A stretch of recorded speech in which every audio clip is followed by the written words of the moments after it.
Last couple calls for our guest, Bethlehem, Pennsylvania. Hi. Hello? Yes, sir. Hi, good morning, Mr. Johnson, and I would really like to commend you for what you're doing in this whole Iraqi debacle. At least there's one star that shines that makes me proud to be an American.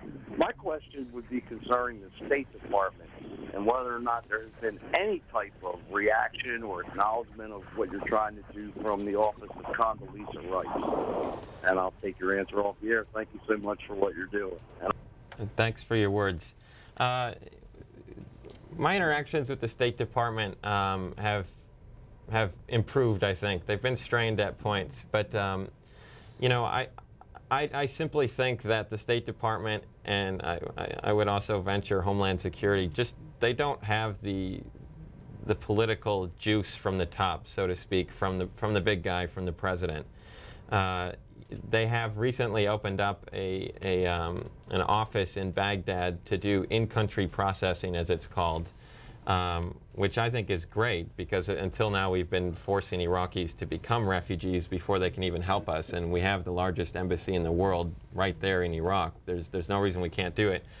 But it is a ridiculously small staff who are working their hearts out to keep up with the names that we're sending to them and others are sending.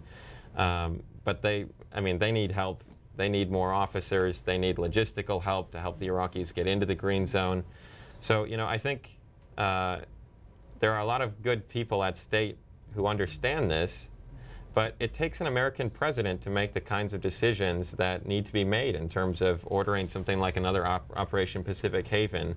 The State Department can't do that on their own. They need cover and support from the White House. Last call comes to us from Los Angeles. Thank you for hanging on. Hi there. Yeah, thank you. Sure.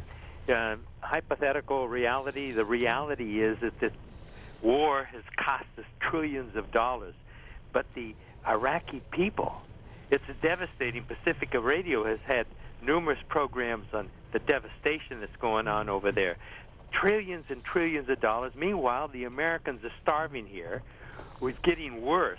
But goody two-shoes like yourself, right, are out trying to supposedly do all this good stuff. Well, just as that one caller, not this last caller, but a couple callers back, said that they should be those people that went against, instead of staying there and helping their government, they went against those own people just so they can get ahead somewhere along the way. We had how many Russians that came in?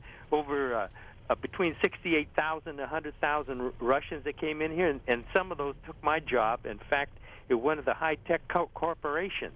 Now, before I leave, can I ask you a question? Where are you from? Where are you from originally? Where did your family come from? What difference does that make? Are you a Native American?